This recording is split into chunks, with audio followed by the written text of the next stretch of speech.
شکریہ جناب صدر۔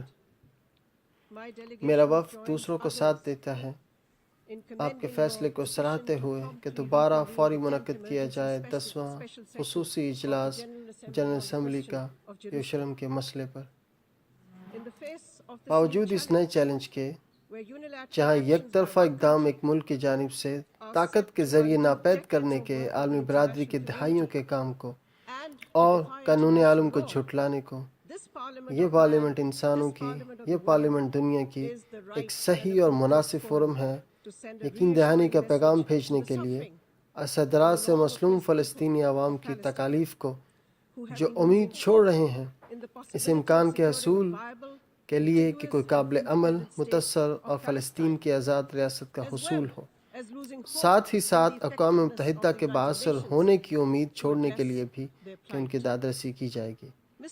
جناب صدر، پاکستانی عوام اور حکومت کی طرف سے میں دوبارہ باور کروانا چاہتی ہوں کہ امریکہ کا فیصلہ یروشلم کو تسلیم کرنے کا، بطور نام نہاد دارالخلافہ اور اپنے سفارت خانے کو مقدس شہر میں منتقل کرنے کا واضح خلاف ورزی ہے بین الاقوامی قوانین کی، اور یہ خلاف ہے اقوام متحدہ کی سلامتی کونسل کی بیشتر شقوں کے اور جنرل اسمبلی کی قراردادوں کے۔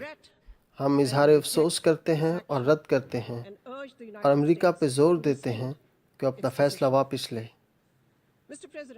جناب صدر، ہم اپنے آپ کو اس وقت تاریخ کے اہم موڑ پر تصور کرتے ہیں۔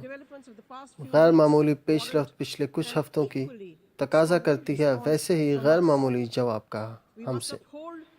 ہمیں قائم رکھنی چاہیے تھی مقبول اور عرصہ دراز کی اقدار کو، دونوں قانونی اور اخلاقی۔ ہم دوبارہ تہیہ بھی کرتے ہیں ہٹانے کی ان تمام کوششوں کو جس سے حق تلفی ہو ناقابل ضبط حقوق کی فلسطینی عوام کے اور حتمی نصب العین دو ریاستی حل کا۔ میرا وفد اس بات پہ یقین رکھتا ہے کہ امریکہ کا ویٹو کرنا اس ہفتے کے آغاز میں سلامتی کونسل میں ظاہر کرتا ہے خطرناک حد تک غلط حکمت عملی۔ ویٹو سے اس اعلان کو قانونی شکل دینے کی کوشش کی گئی ہے جو کہ پہلے ہی کالعدم ہے اور کوئی قانونی حیثیت نہیں رکھتا۔ اس قرارداد کے ذریعے جو کہ آج ہم منظور کریں گے، باقی دنیا صاف طور پر اور بغیر کسی شک و شبہ کے کہہ دے گی کہ وہ نہیں بن سکتی اور نہ ہی ساتھ بنے گی کسی غیر قانونی کام کے۔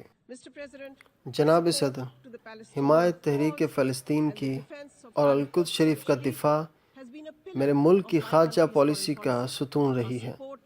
ہماری حمایت غیر متزلزل رہی ہے اور ہمیشہ غیر متزلزل رہے گی، باوجود اس قسم کی دھمکیوں کے جو ہمیں حالیہ دنوں میں ملی ہیں۔